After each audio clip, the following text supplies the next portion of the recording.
Clayton Kershaw returns while Walker Buehler adjusts his comeback timeline. Joey Bosa discovers his inner Oklahoman. And LAFC's opponent is getting really sick of flying around the country. Good morning. I'm James. This is your daily dose of sports and snark for the greatest sports city in the world, Los Angeles. This is the faithful Angelenos Morning Report. So it is August 11th, 2023. I am in Tulsa for less than 48 hours. I could not be happier about finally getting out of here for good. So happy, in fact, that I'm going to keep smiling while we talk LA sports. If you like being in the know about LA, clickety-clack the like button. Clickety-clack the subscribe button. There's a notification bell. Hit that. It'll let you know when we drop new content. Sharing is caring. Let people know we exist. And comment. There's always good stuff to talk about when it's LA. Now, before we go through the news and notes, a look at the scoreboard. Clayton Kershaw is back. He pitches 5 innings, just allows a run, but strikes out 4. It's his first time on the mound in more than a month after he had shoulder inflammation, and the Dodgers beat Colorado 2-1. Max Muncy, by the way, hit a 2-run home run for LA to provide the offense. Now, this is important in a variety of ways. That win pushed the Dodgers to a 6.5 game lead in the NL West. Theoretically, they could lose an entire week's slate of games, and it would take another team, the second place team in this case being San Francisco, they would have to win for an entire week in order to catch LA. And they get Clayton Kershaw back. The NL West, like I said, it's a beautiful day for a sail. Start the boat race. Meanwhile, today, Colorado is at the Dodgers at 7. Lance Lynn is 2-0 with a 2.77 ERA. That, of course, is his NL numbers as opposed to the atrocious ones he had with Chicago White Sox. Austin Gomber is pitching for Colorado, 9-8 with a 5.40 ERA. Monterrey of Liga MX is at LAFC at 7:30. This is the quarterfinal of that goofy Leagues Cup thing. It's at the Rose Bowl. We're going to talk a little bit more about that in just a moment. But I want to keep talking about the boys in blue. Walker Buehler has adjusted his goal of being in the majors, back in the majors, by September 1st. You might recall he's been out ever since midway through last year when he had Tommy John surgery. It's the second Tommy John surgery of his career. He told Fox, he told Sportsnet LA, quote, "I'll face professional hitters on September 1st. I don't know if I'll be back with the team by then. I don't think September 1st is probably a reality, but I'm hoping sometime in September," unquote. Now, as we talked about yesterday, he was hoping to be back in the major leagues by September 1st.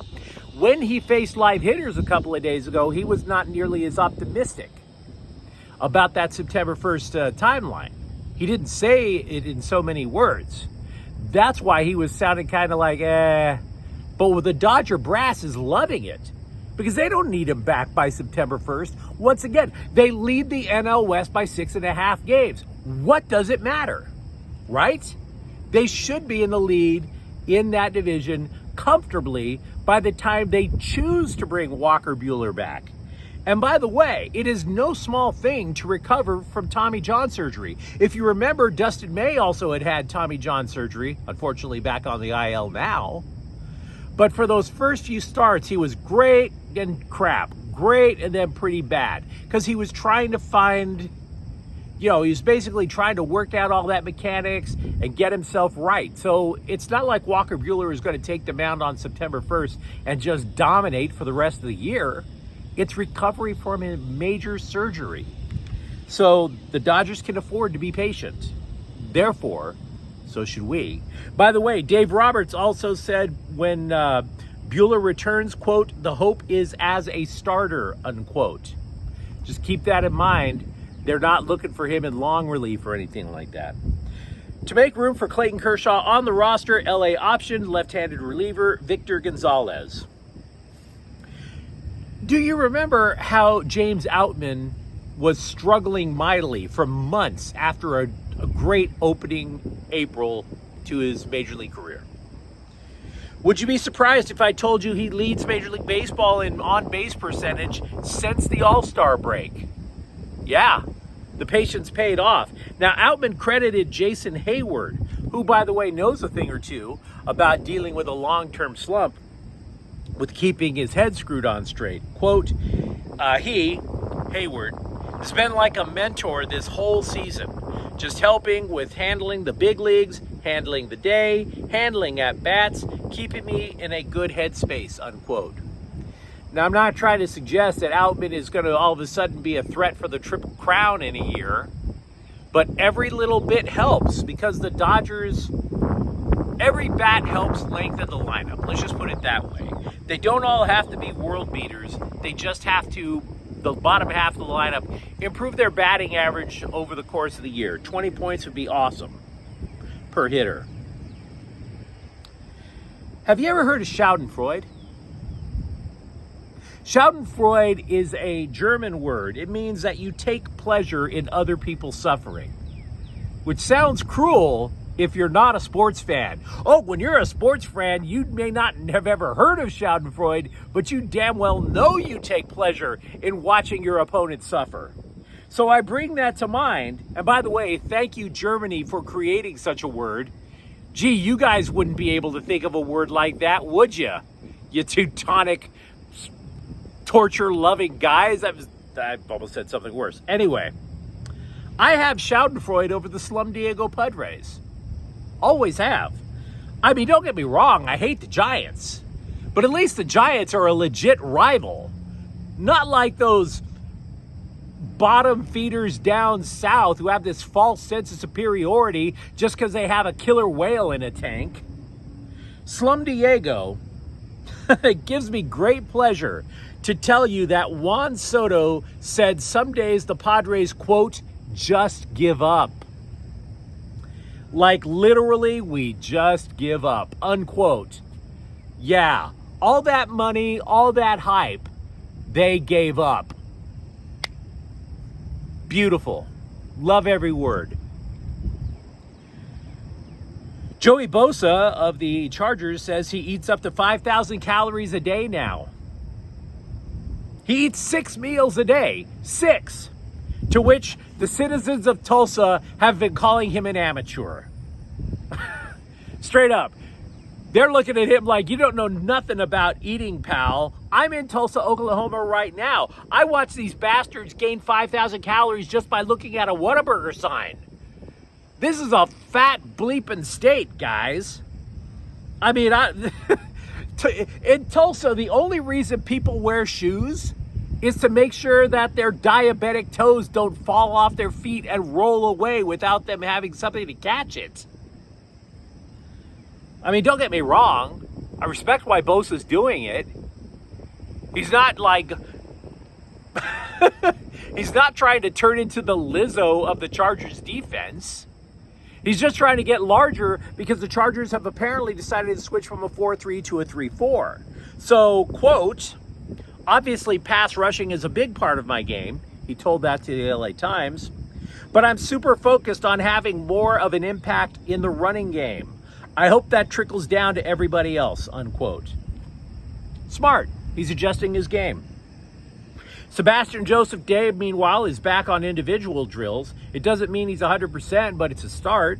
Also, with Charger injuries, wide receiver Joshua Palmer left practice after a hard fall. Brandon Staley had no real update after practice. And J.C. Jackson was back in 11-on-11 drills for the first time in over a week. There will be no practice today for the Bolts, by the way. They're having a day off. The reason they're going to start their preseason against the Rams at SoFi on Saturday. Not a lot of people are pro Leagues Cup. They'll go, maybe. The attendance isn't that great, depending on whether or not Lionel Messi is there. But there's not a whole lot of, yay, this Leagues Cup is awesome vibe. And by the way, that also includes the teams in the sense of tonight's LAFC and Monterrey match. Now, LAFC is saying all the right things. They're claiming that they're rested, but they played Tuesday. They had 2 days off until this quarterfinal match. So I get that they're trying to say that they're all rested. Not for a sport like soccer. I'm sorry, I don't buy it. But let them say it. I get it. But I'll tell you who is definitely not saying it. It's Monterrey. Monterrey president Jose Noriega said that he was, quote, very unhappy, very disappointed, very worried, unquote. This game, by the way, was supposed to be played Saturday, but it was moved up a day. And they're playing it at the Rose Bowl, as opposed to the LAFC's home stadium. There were a lot of adjustments made for this Leagues Cup match. Noriega said he's very upset at the travel. Quote, if we move on after Los Angeles, I'm sure we're going to go to the other side of the country, unquote. He's right. This is a fair criticism. It is. I mean, don't get me wrong. If you want to be waving the stars and bars, the red, white, and blue over an MLS team winning Leagues Cup, I'm not going to complain about it. I understand. And if you're an LAFC supporter and if you want them to win the Leagues Cup, I understand that too. But let's be real. The Liga MX teams are getting screwed. They don't get a single home game in this thing. Rams coach Sean McVay said rookie outside linebacker Byron Young has, quote, a long way to go, unquote. McVay did praise the guy's athleticism. So did Aaron Donald, by the way. They both like him, but neither of them gave the impression that Young is in line to start as a rookie. And this matters because they need somebody to be a pass rusher on the outside. And in addition to that, there's so much unknown with the Rams defense. We need any clues that we can get our hands on or wrap our brains around to figure out who's going to start. So from what I'm reading, Young might not be there yet. Also, intel and trying to sift the wheat from the chaff. The Orange County Register is reporting that shuffling along the offensive line is definitely going to continue through the preseason. Moreover, Jordan Rodriguez of The Athletic said that Joe Noteboom might be an option at right guard if he doesn't retain his left tackle position. Remember, there's a battle there. It's between him, who is the incumbent, and Alaric Jackson, who replaced Noteboom after Noteboom got injured last year, and then, of course, Jackson got injured as well. So, questions up and down the Rams roster. Lincoln Riley told the LA Times that the transfer defensive back from Arizona, Christian Roland Wallace, is technically a cornerback, but with, quote, how smart he is, his skill set, he can play anywhere. I could see him play corner. You could see him playing nickel. You could see him playing safety, unquote. Random question, and I'm not saying I know the answer. Is the USC defense going to evolve into something like what the Rams and the Chargers have? I ask because the SC likes to run a 3-3-5, right? Whereas the Chargers are running a 3-4, and we already know about how they have an additional defensive back that they could line up anywhere, including linebacker. Is it possible that Roland Wallace plays the star role if USC takes that philosophy and incorporates it into its defense? UCLA senior linebacker Darius Muasau. Pardon me if I mispronounce the name, sir. No offense. He was added to a watch list, not the Fed's watch list. I'm sure he can go to LAX. He was added to a watch list for the Butkus Award, which is given to college football's best linebacker. So UCLA does have at least a nucleus of something on defense. You sure as hell want to have a good linebacker. But you let me know what you think in the comments thread. Talk to me about Clayton Kershaw, Walker Buehler, and the state of Dodger pitching. Talk to me if you think Bosa gaining all that weight, which he said he wanted to do, is the right move. If you enjoyed this content, don't forget to subscribe to Faithful Angelenos. We're talking LA sports every single day. Thank you for watching. I'm James. We'll be back tomorrow. Faithful Angelenos is a Kian Corte El Queso production. Take care.